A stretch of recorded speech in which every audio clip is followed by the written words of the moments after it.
Marcus Rashford sends new message to Manchester United and Ruben Amorim.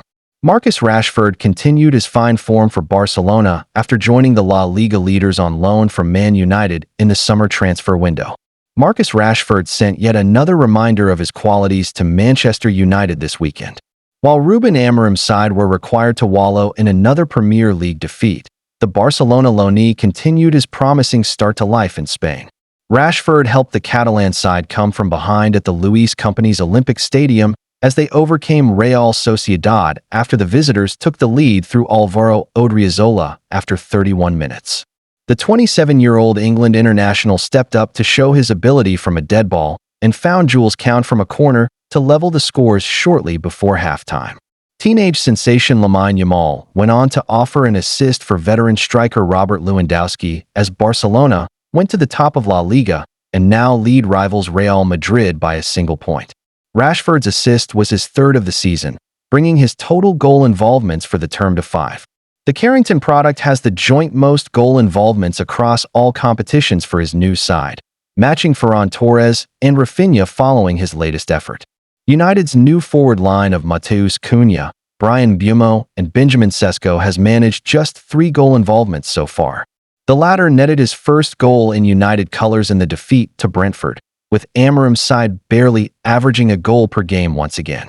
Following his latest success with Barca, Rashford took to Instagram and said, "Huge 3 points. Let's keep pushing." And it appears the England international has retained some interest at United.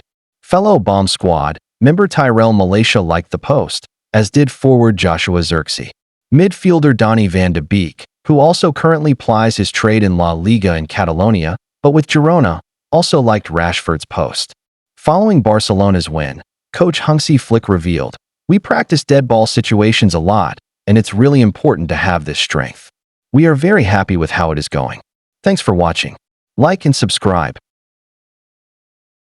Get him gone. 6 reasons Man United must sack Ruben Amorim amid catastrophic reign riddled with errors and mismanagement. Ruben Amorim claimed after Manchester United's defeat at Brentford that he is never worried about losing his job, and that is just as well, because, sooner or later, he is going to get his marching orders at Old Trafford. The results speak for themselves. His team have lost 17 of their 33 Premier League matches, while winning just 9 times. If you want to find a United coach with a worse win percentage in the league, you have to go back to before the Second World War. While United's fan base is far more supportive of coaches than at most other top clubs, patience with Amorim is running thin. After the limp surrender at the GTEC Stadium, social media was awash with calls for the Portuguese to be sacked. The pundit class were also baffled as to how the Portuguese could continue to struggle on with results as bad as they are. You look at it, and he only has a win percentage of 1% more than Graham Potter, who has been sacked. How is he still in the job? Asked Martin Keown on the BBC. "We can talk about the owners backing him, but ultimately it's just not working," said Micah Richards. "I don't see where Manchester United go with this unless they change manager," added Ashley Williams. They are not the only ones. Goal lays out 6 reasons why United need to end the Amorim experiment right now. 1. He refuses to change. Amorim insists on his 3-4-3 formation, proudly declaring from the start that there is no second way. Even with a full pre-season and regular training sessions, his players have failed to adapt, and poor results continue to pile up. Rather than adjusting to his squad's strengths, Amorim has made his stubbornness his trademark, famously claiming not even the Pope could change his mind.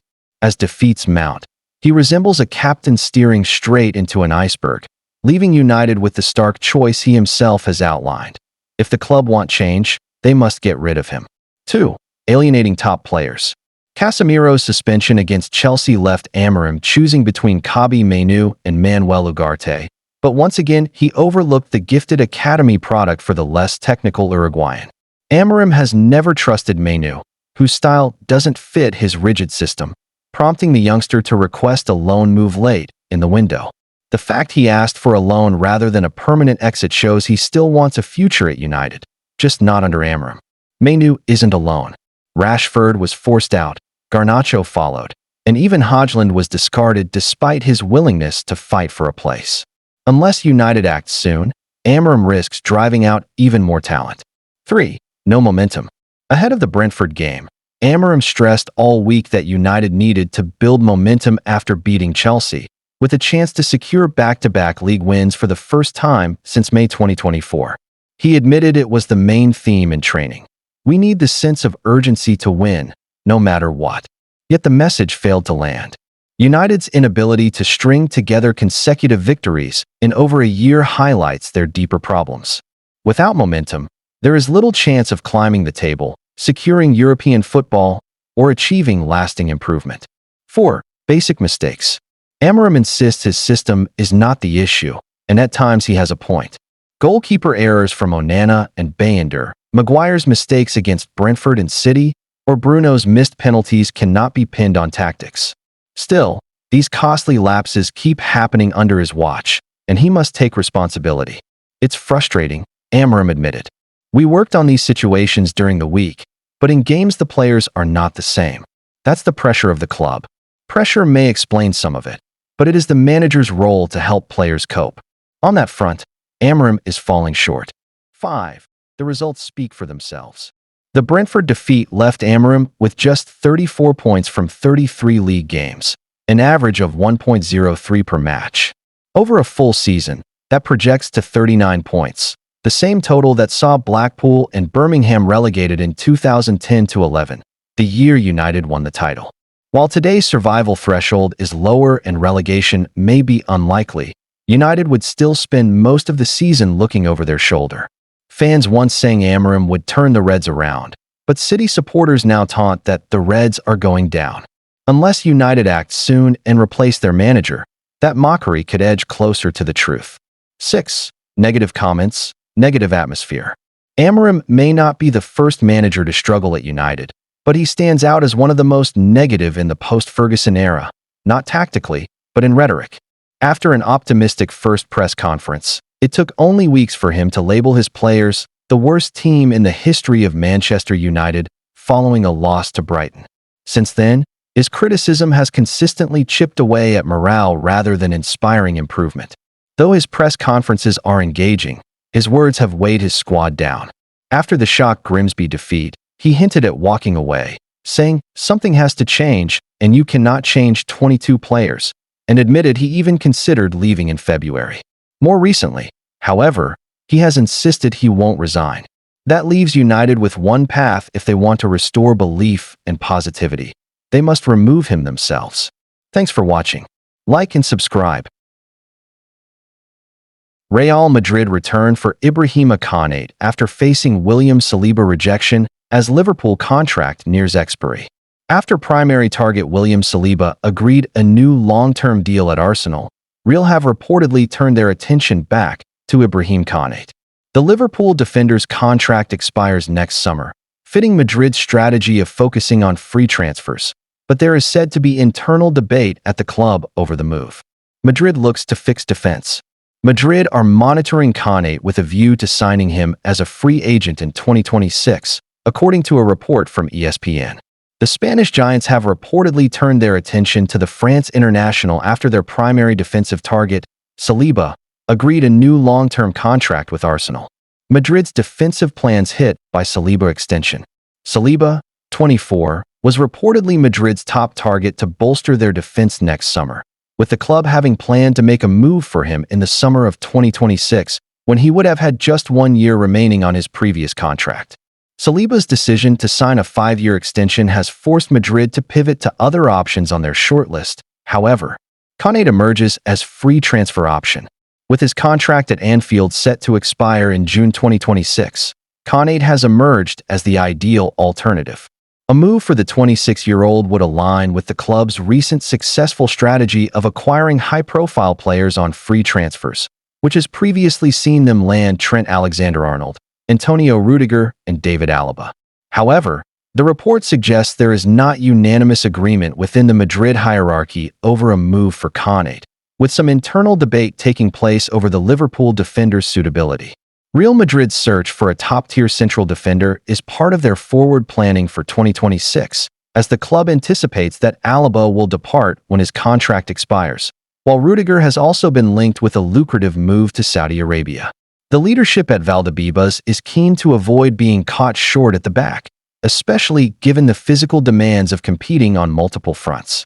While Konate is now being seriously considered, Leipzig's Castello Lakiba is another name on Madrid's list of targets. Both players are admired not only for their defensive solidity, but also for their ability to play out from the back, an increasingly important requirement in Carlo Ancelotti's system. The club will continue to monitor Konate's situation at Liverpool closely, aware that prizing him away from Anfield could be complicated.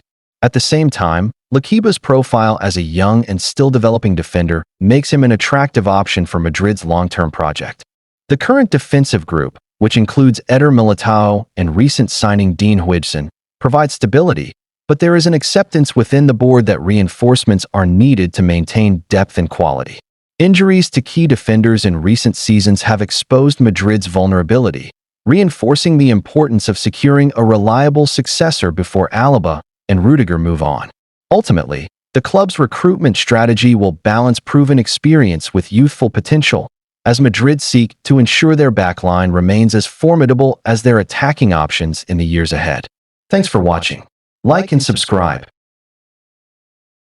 Horror stats pile pressure on Ruben Amorim at Man United despite Benjamin Sesko emulating Cristiano Ronaldo. Ruben Amorim's Manchester United nightmare is showing no signs of stopping with a 3-1 defeat to Brentford, compounding their misery further. The Red Devils came into the game on Saturday following a win over Chelsea, but they've come crashing back down to earth again.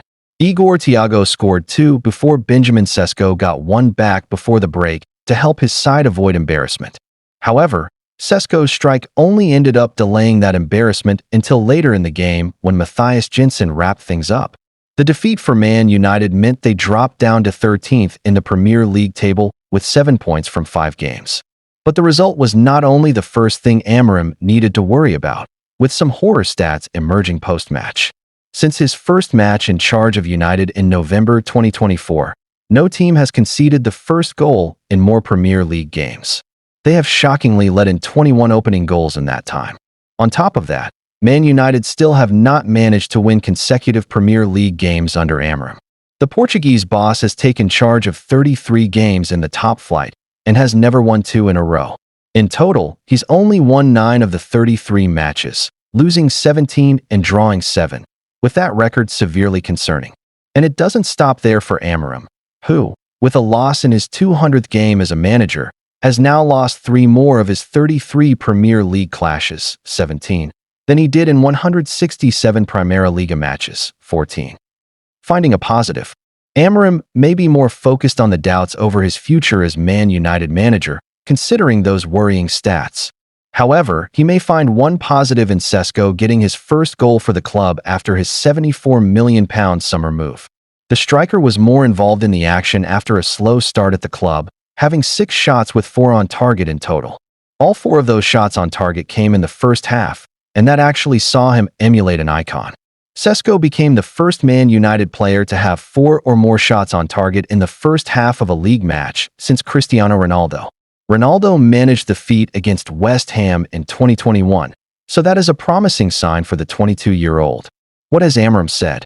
Under pressure, Man United boss Amorim said to TNT Sports post-match, "Of course, we want to win. We didn't control the game. We played the game of Brentford. First balls, second balls, set pieces. All the crucial moments were against us. Tough to lose again, but we need to think about the next one." He added, "The first goal was a long ball. We worked on that in the week and on set pieces. We knew the long balls and one touch they had the opportunity. We need to do better. We didn't play our game. We only had control for some moments. But it was more or less all the same. We need to play our games, not the opponents. But they were stronger on that." On the pressure, Amorim continued, "It is always the same to lose at this club. It hurts a lot. We need to think about the next one." Thanks for watching. Like and subscribe.